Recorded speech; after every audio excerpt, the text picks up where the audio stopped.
Thank you for staying with us. Nigerians are still anticipating the list of ministers that would make up President Bola Tinubu's cabinet.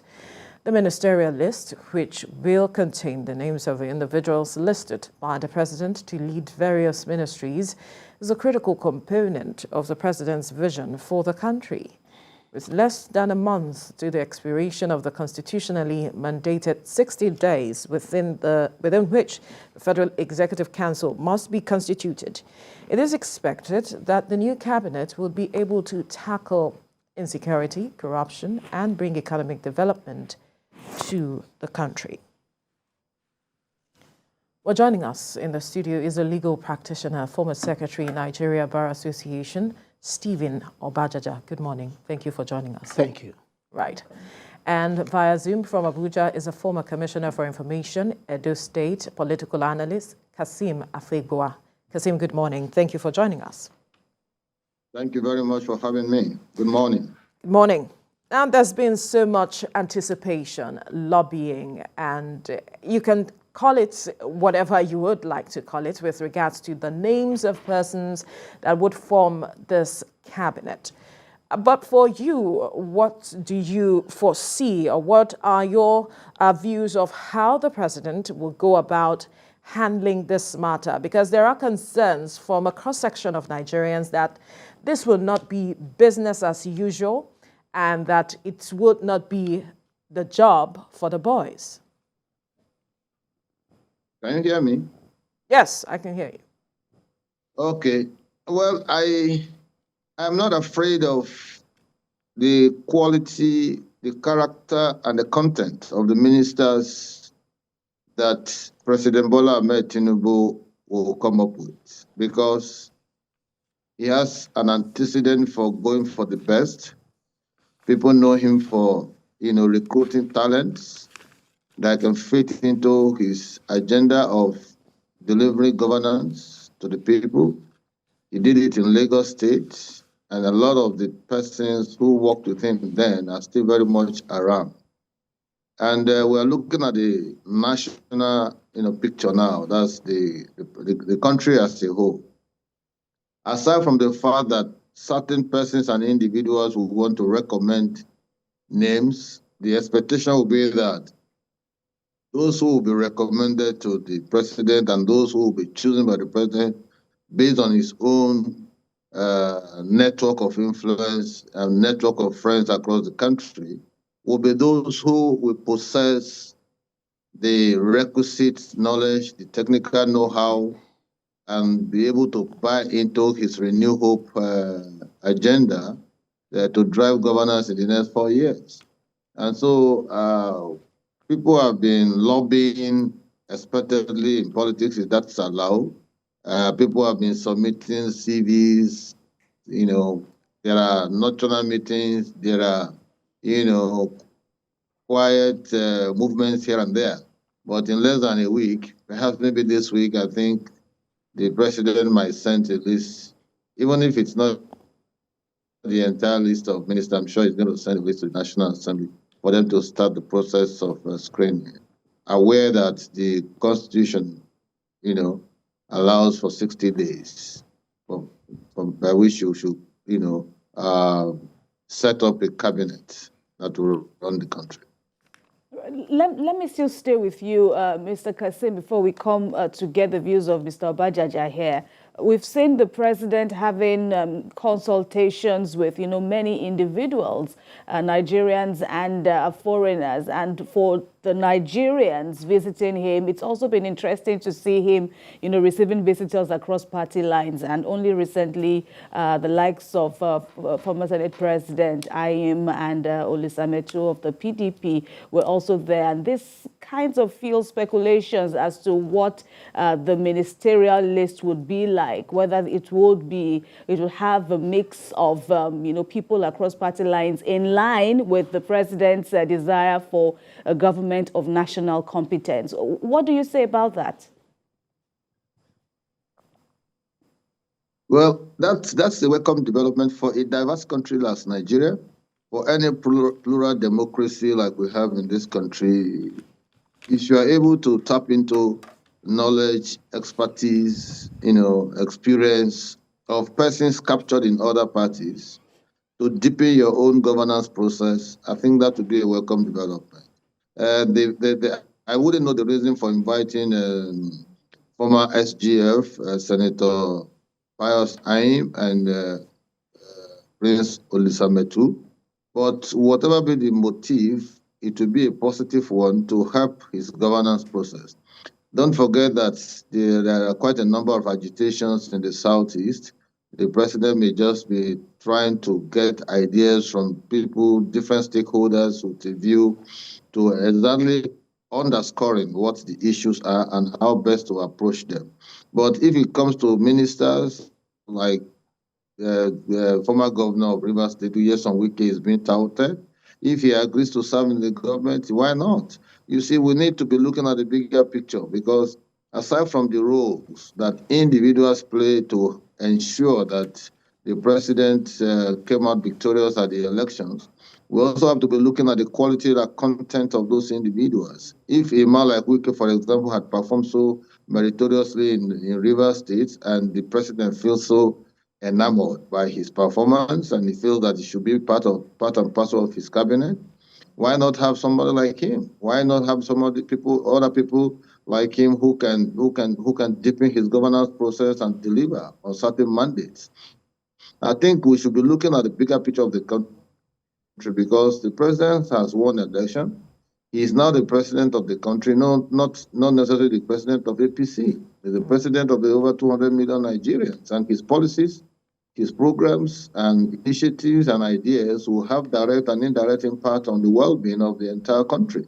So if he takes that into consideration and he decides to open his hands to accommodate people in what he called government of national competence, that means he's thinking in a positive direction to help, add value to governance and improve on the situation he found on ground in Nigeria. So I welcome that kind of openness, that kind of dialogue, constructive engagement, collective bargaining, reaching out to people, different stakeholders. That will also guarantee him some level of stability and buy-in. All right, let's bring the conversation to the studio now to you, Mr. Stephen Obajaja. We recall how things were leading up to the election, talking about profiling, be it religious or ethnic profiling, and there's been calls about unifying the country. And then we saw how the president went about his selection of service chiefs. And there are those who say that this goes a long way to kind of heal some of the wounds that we saw leading up to the election. And now the matter of inclusion is coming to the fore again with regards to the ministers and their portfolios. And there are those who are saying as he's looking at unifying the country in terms of competence and all of it, he should also look at gender balance. He should also look at the youth, because he mentioned that he has had the voice of the youth, so to speak. How do you see him balancing this act with these portfolios? Is it something that will be quite a easy one, or it will be Herculean? I think the starting point must be for the president and those around him to recognize that Nigeria is in dire straits. We have a country to rescue. If the ship of state must not torpedo, the president must recognize that the time for politics is over. We have to do less politics now and focus on more governance.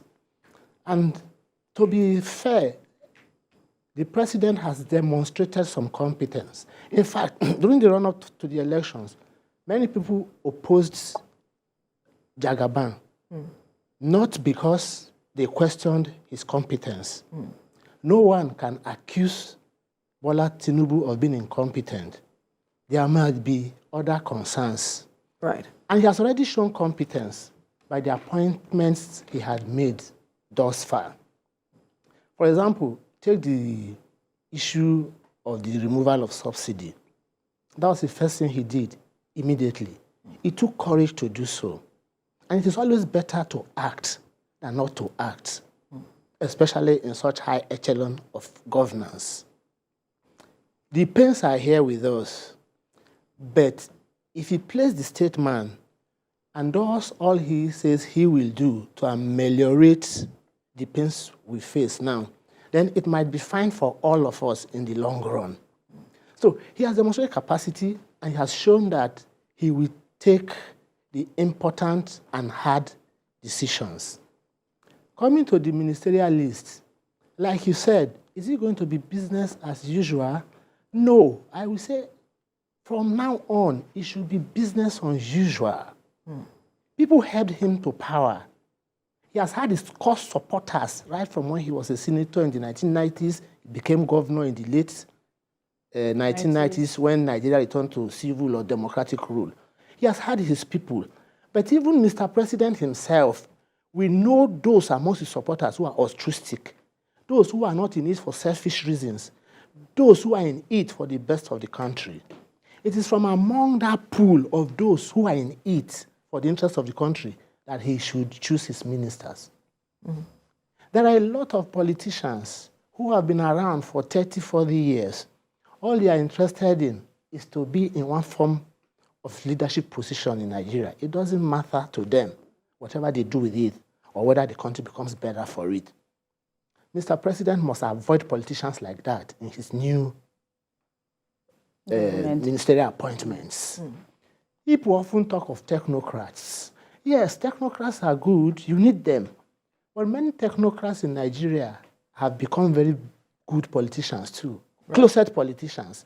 He must also have the ability to identify the right people. For example, look at his advisors. There is Mr. Wale Edu, there's Nuhu Ribadu. To an extent, they may be politicians, but you don't hear those ones going around insulting people and jobbing others just because they want to continue to be relevant. It is men like that with temperate character who have shown competence in the past that the president should appoint in the new cabinet he's to announce anytime soon. And it is also good. Sometimes when you have too much time on your hands, you overthink things. The last administration took how many months or a year? 6 months. 6 months to appoint ministers. Right. When the president was taking so long to appoint ministers, people like us were saying, well, he must be looking across the country everywhere to find the best. I am not saying the people eventually appointed are not the best, but we thought things were going to be drastically different. After taking 6 months, what did we get? The usual suspects. Now, President Tinubu has only 60 days. Less than a month now. Less than a month now.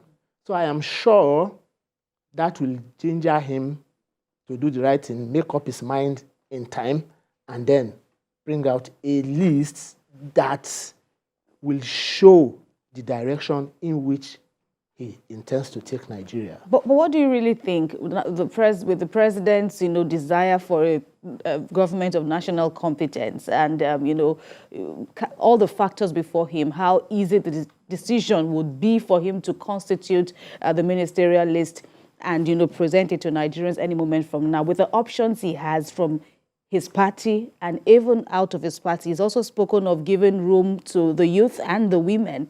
But across party divides now, is it something that is worth considering, especially when you've already said that he needs to surround himself with loyal people, with, competent people? Yes. Yeah, I am happy that in this age and time, we are not speaking of government of national unity. It's a thing they use across Africa after elections are done and dusted. It's a gimmick to use. They say we are forming a government of national unity, inviting everyone to come to the table. Essentially, what a government of national unity means in several African countries is come and chop and shut up. So I am happy that he calls it government of national competence. If we are going to run a government of national competence, you can find competent people everywhere in Nigeria. In the north, in the west, in the South-South, and in the East. That is a pool of resources of very competent people from which the president can appoint ministers. Then you also talk of gender balance. Yes, thank God. About the best ministers and business leaders we have had in a while in Nigeria are women. The Okonjo-Iwealas of this world. Obi Ezekwesili. Ezekwesili, the late Akunyuli. Yeah. Yes, they have shown that diversity, gender balance is not something that we should just mouth anymore. It is in the interest of Nigeria that every Nigerian, young and old, male or female, who is competent should be considered for some form of appointment and governance if the president is sincere about a government of national competence. Kasim, can you hear me? Yes, I can hear you. Right. Now, there are those who are questioning if our democracy has come to that point where we can have this spread that we are talking about in the studio, talking about the spread for women, the youth being involved as part of governance, and also ensuring that we can divorce politics from the matter of having technocrats as part of this cabinet. Well, thank you. Let me quickly share my own opinion with respect to what your guest in the studio, Stephen Obajaja, was saying concerning politics, that this is the time for governance and should drop politics. I have a different view. Right. A president that really wants to achieve must get its political structure right and also governance structure right. Once your political structure is wrong and faulty, then the president is bound to face distractions that would impugn in the governance process. So he needs to balance the two so that you get that stable atmosphere, conducive atmosphere, enabling atmosphere for him to discharge his responsibilities without let or hindrance. So people often make the mistake, they say, oh, politics is over, let's face governance. Both of them go hand in hand, because even in your policy formation framework, ideas and initiatives are going to generate, you have to look at the perception of the public, whether they are going to take such policies, how they are going to take it, what approach, what method are you going to be talking to them on, in order for you to get the meat of that policy to sink right into the polity. Having said that, our politics is evolving. And because it is evolving, new things are coming on, new dynamics, new paradigms. So you can't run away from the fact that you must absorb, gender balancing.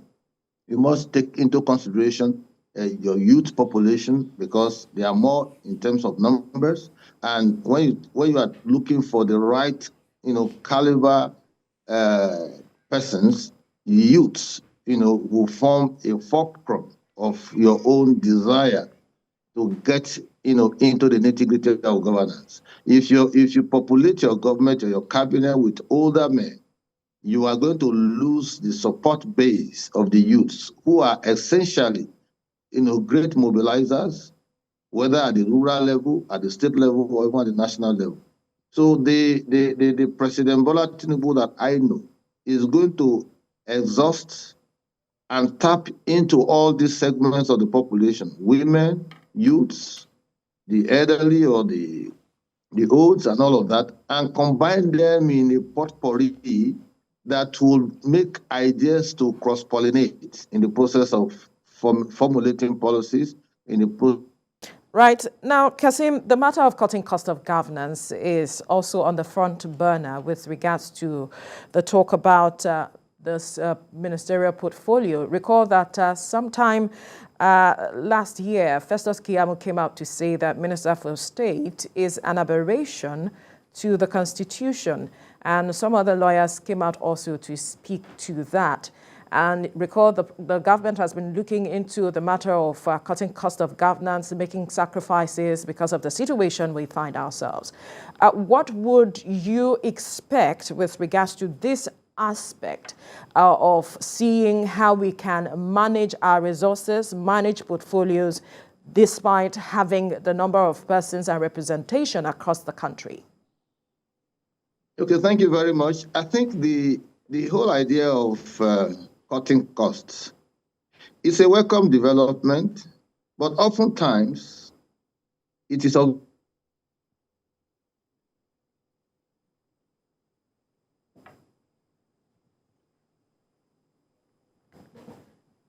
Right, Kasim, we'll definitely get back to you. But let me bring, okay. Are you there? Can you hear me? Yes, we can hear you now. Yeah? Yeah. Okay. It's often observed in the breach because of certain pressure here and there.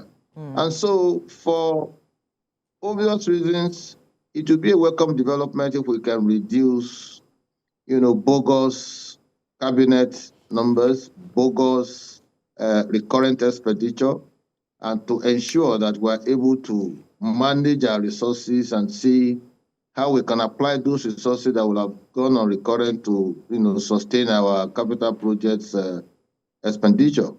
But no Nigeria or typical government that is running a presidential system of government, you are bound to see this kind of scenario. But oftentimes we overdo our own because we want to please certain persons who have worked for us. We want to accommodate quite a number of persons.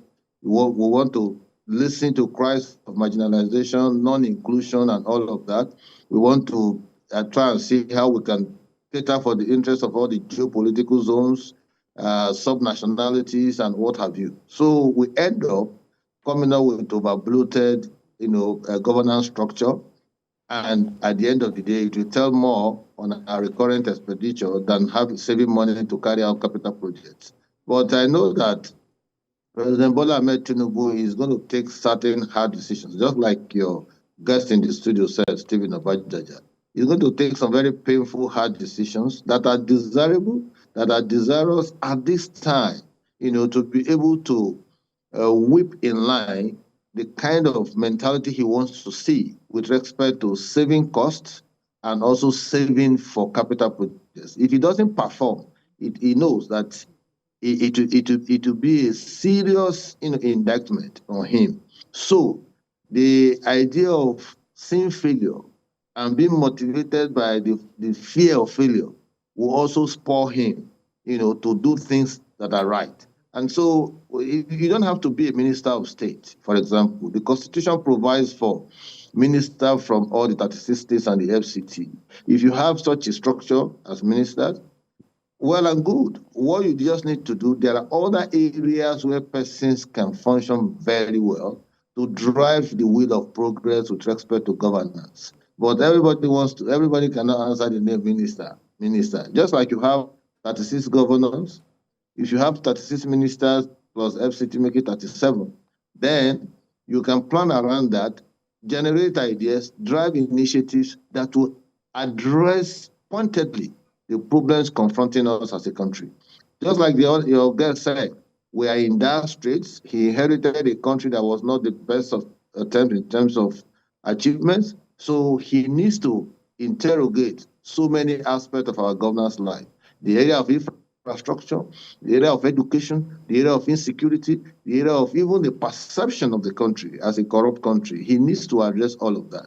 And so if you have a manageable size of cabinet that you can easily superintend and coordinate and interrogate what they do, the better for us than having some kind of unwieldy arrangement that will end up doing unwieldy business in an unusual manner just to sustain the same doctrine of business as usual. I don't think that will help us as a country. All right, Mr. Obajaja, what is the major issue for you in Festus Keyamo's arguments? Is it the issue of cost of governance? And the learned Silk was not the only one sharing that sentiment. Even the former FCT minister, Ramatu Aliyu, also said as much, that the Minister of State is always at the mercy, so to speak, of the substantive minister and will be judged on the failures of the substantive minister. Is it the issue of, obviously, security detail and other concerns will be doubled for the minister and the Minister of State, or the issue of this constitutional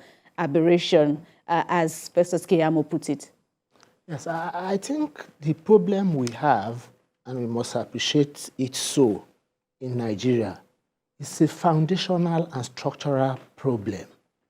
For example, like Kasim Afebwa mentioned, the Constitution says the president should appoint at least a minister from every state of the Federation. Yeah. That's already 36.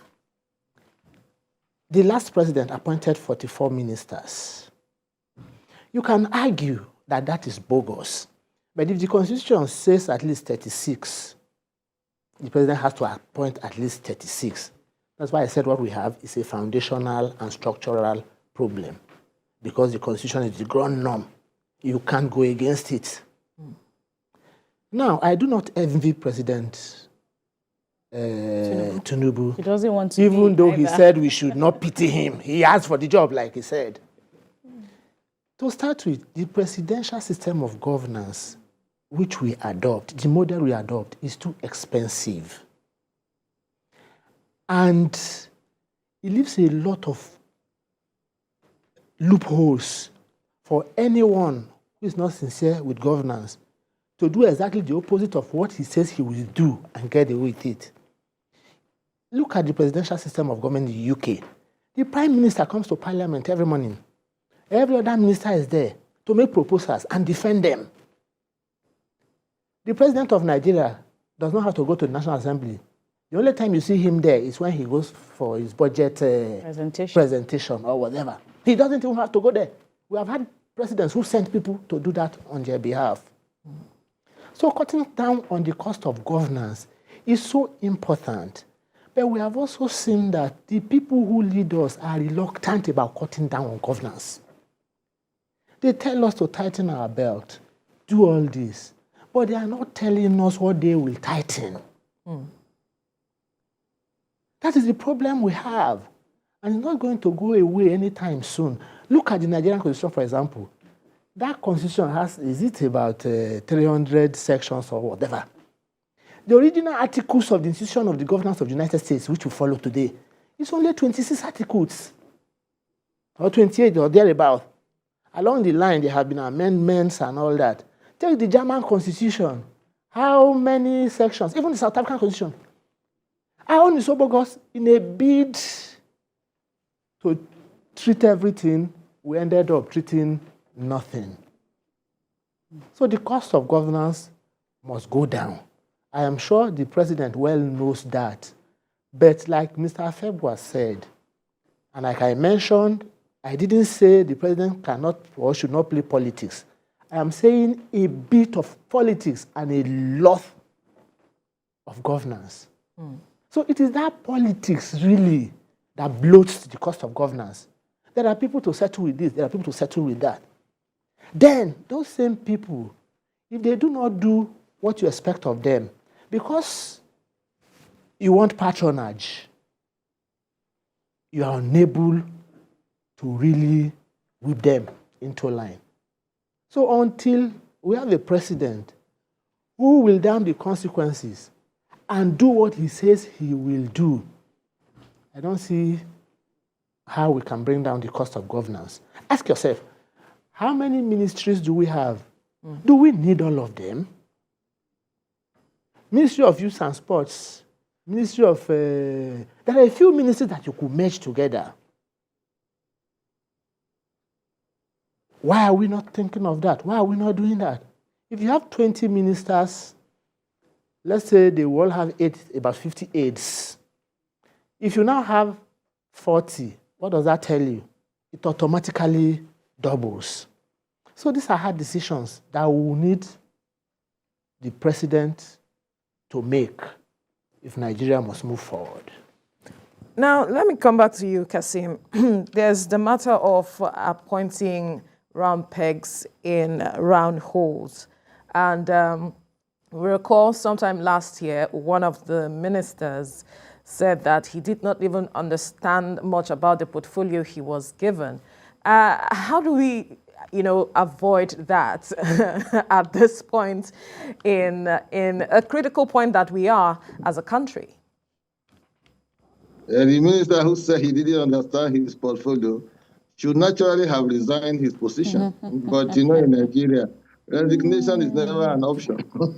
So that's understandable.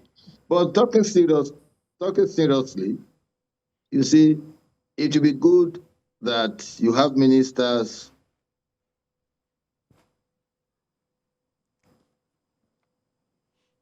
essentially is out of coordination, because those who actually make things happen are the civil servants. They are the ones who help to implement whatever governmental policy that is put in place. What the minister does is to speak to those issues, well, from the point of knowledge, and coordinate all the factors of production to get something credible for the country. But again, people have said, why not tie positions that you are giving to a particular minister to their name while they go to the National Assembly for screening? That is also a welcome development. But if you are going to serve, for example, in the health ministry, you automatically know that you need a medical doctor or people in the health sector who are practitioners in the health sector. If you are going to education, you know that you need people who can coordinate,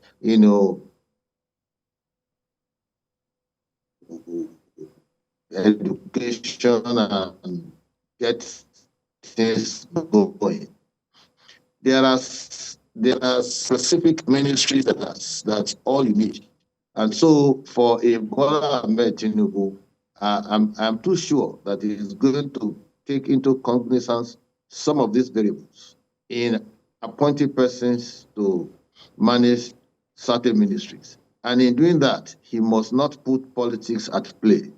He must ensure that if you are a politician and you want to serve in that government, you must have the technical know-how, you must have the knowledge, you must even have an understanding and the dynamics in the country, particularly with respect to the ministry you are going to preside. And so it's not going to be business as usual. Your man used a very lovely coinage, say business unusual. I think this time around, it's going to be business unusual. He's going to get those correct guys into those places. Even the choice of his special advisor has shown the direction he's headed. And even his NSA, the spokesperson, his advisor on entertainment, and advisor on government coordination and all of that. They've been persons that we credit. All right, Mr. Afegba, let's put you on hold and quickly come back to the studio. Can you hear me? Let's just bring all right. Conversation. Let's quickly come to Mr. Obajaja here. We're really battling with network issues. But okay, so talking about the screening that will should commence pretty soon by the senators. What are your thoughts on the present constitution of this assembly, of the 10th assembly, Senate assembly that is? What do you see about the quality of lawmaking, of ad hoc duties that these lawmakers will do when they meet and engage with the ministers, designates, looking at how they're spread across party lines? Even the INEC chairman, said recently this week, in fact, that this may just be the end of, the one-party politics or the ruling party politics that we've been seeing over the years. But looking at, where the spotlight is headed, the roles of the lawmakers, what do you think would happen this time around? Yes, I think I will take it from the angle of the undesirability of a one-party state. And it's something, too, that Tinubu unwittingly gave to Nigerians. When he stood his ground in Lagos, when the PDP took over the Southwest in 2003, he stood his ground. He continued to work until they were able to build another party that had national spread, which is the APC. Tinubu could easily have gone over to the PDP then, and you and I won't sit here today and talk of a multi-party democracy. What we would have had now would be a one-party state. That being said, these are the contradictions in our national life. I do not even believe that the people around the president now believe that the best way to go is a multi-party democracy. And I'll give you why. I'll give you the example. You see how the leaders of the National Assembly were elected? You are now saying there's diversity because you have a lot of legislators. Legislators across party divide. Yes. The PDP, the APC, the Labour Party, and a few pockets of others. Now, look at the House of Representatives. How were their leaders elected? The leaders that were elected were the leaders Tinubu and his people said they wanted. How many people voted against that party line?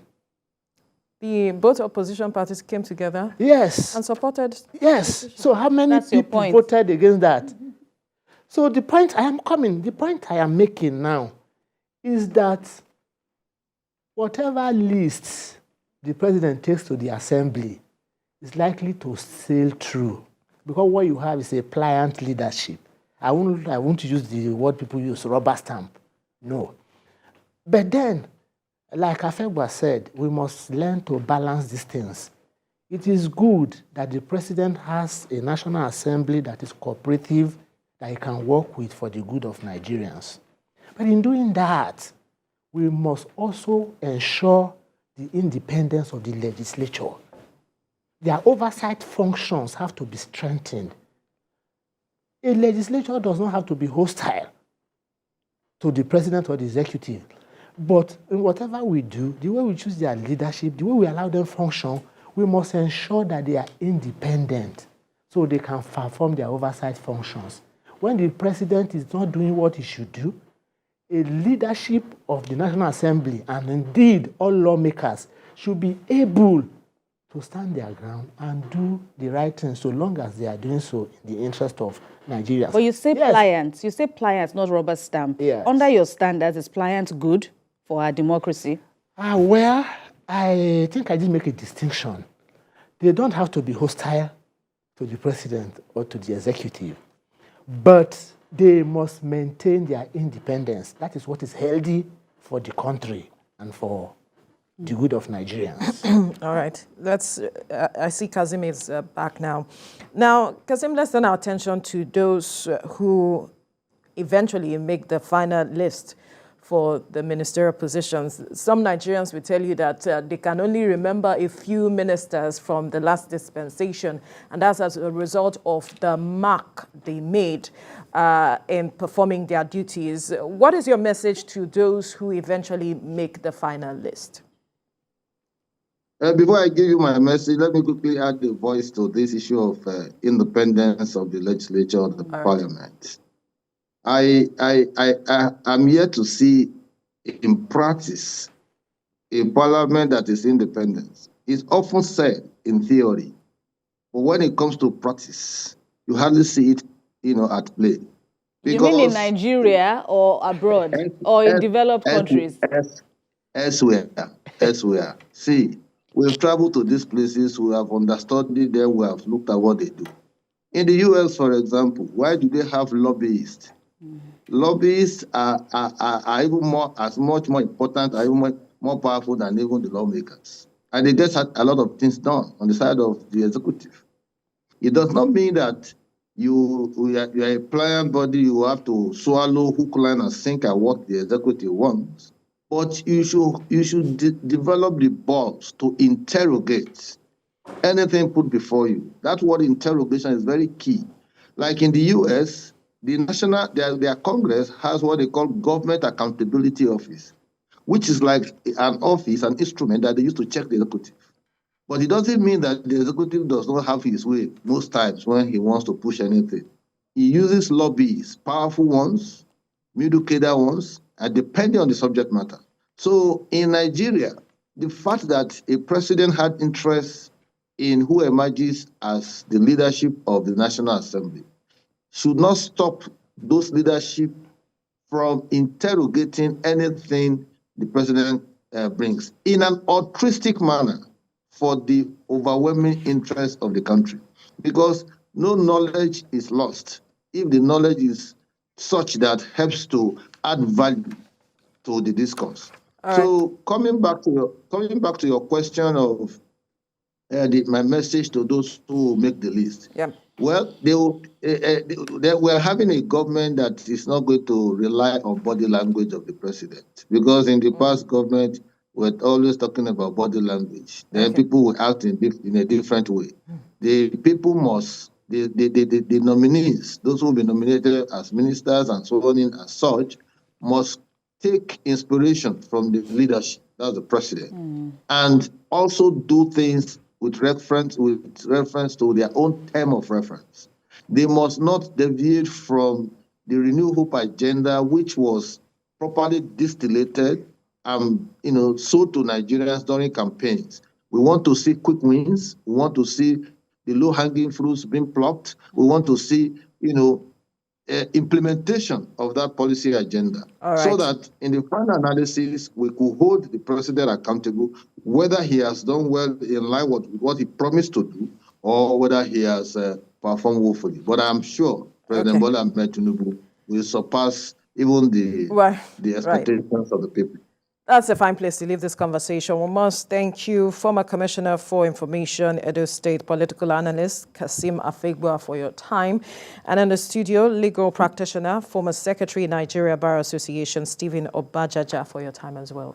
Many thanks to you. Thank you very much. Thank you. Thank you.